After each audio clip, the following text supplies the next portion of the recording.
ब्रह्ममुरारिसुरार्चितलिङ्गं निर्मलभासितशोभितलिङ्गं जन्मज दुःखविनाशकलिङ्गं तत्प्रणमामि सदा शिवलिङ्गम्। देवमुनिप्रवरार्चितलिङ्गं कामदहं करुणाकरलिङ्गं रावणदर्पविनाशनलिङ्गं तत्प्रणमामि सदा शिवलिङ्गम्। सर्वसुगन्धिसुलेपितलिङ्गं बुद्धिविवर्धनकारणलिङ्गं सिद्धसुरासुरवन्दितलिङ्गं तत्प्रणमामि सदा शिवलिङ्गम्। कनकमहामणिभूषितलिङ्गं फणिपतिवेष्टितशोभितलिङ्गं दक्षसूयज्ञविनाशनलिङ्गं तत्प्रणमामि सदा शिवलिङ्गम्।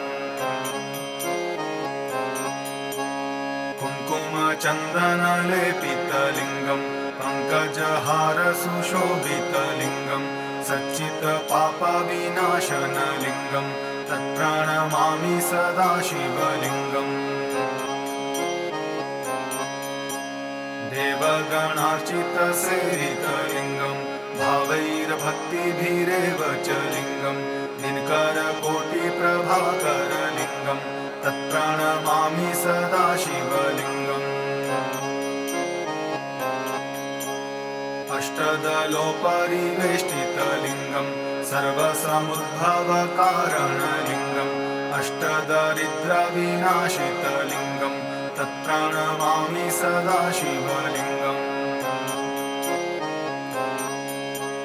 सुरगुरुसुरवरपूजितलिङ्गं सुरवनपुष्पसदार्चितलिङ्गं परात्परं परमात्मकलिङ्गं तत्प्रणमामि सदा शिवलिङ्गम्। ब्रह्ममुरारिसुरार्चितलिङ्गं निर्मलभासितशोभितलिङ्गं जन्मज दुःखविनाशकलिङ्गं तत्प्रणमामि सदा शिवलिङ्गम्। देवमुनिप्रवरार्चितलिङ्गं कामदहं करुणाकरलिङ्गं रावणदर्पविनाशनलिङ्गं तत्प्रणमामि सदा शिवलिङ्गम्। सर्वसुगन्धिसुलेपितलिङ्गं बुद्धिविवर्धनकारणलिङ्गं सिद्धसुरासुरवन्दितलिङ्गं तत्प्रणमामि सदा शिवलिङ्गम्। कनकमहामणिभूषितलिङ्गं फणिपतिवेष्टितशोभितलिङ्गं दक्षसूयज्ञविनाशनलिङ्गं तत्प्रणमामि सदा शिवलिङ्गम्। कुङ्कुमचन्दनलेपितलिङ्गं पङ्कजहारसुशोभितलिङ्गं सच्चित्पापविनाशनलिङ्गं तत्प्रणमामि सदा शिवलिङ्गम्। देवगणार्चितसेवितलिङ्गं भावैर्भक्तिभिरेव च लिङ्गं दिनकरकोटिप्रभाकरलिङ्गं तत्प्रणमामि सदा शिवलिङ्गम्।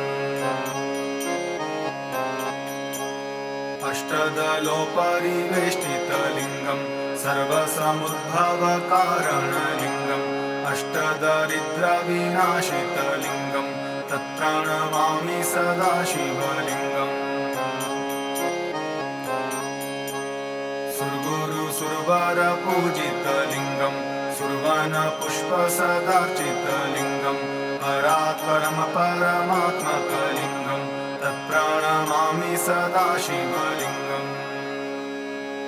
लिङ्गाष्टकमिदं पुण्यं यः पठेत् शिवसन्निधौ शिवलोकमवाप्नोति शिवेन सह मोदते।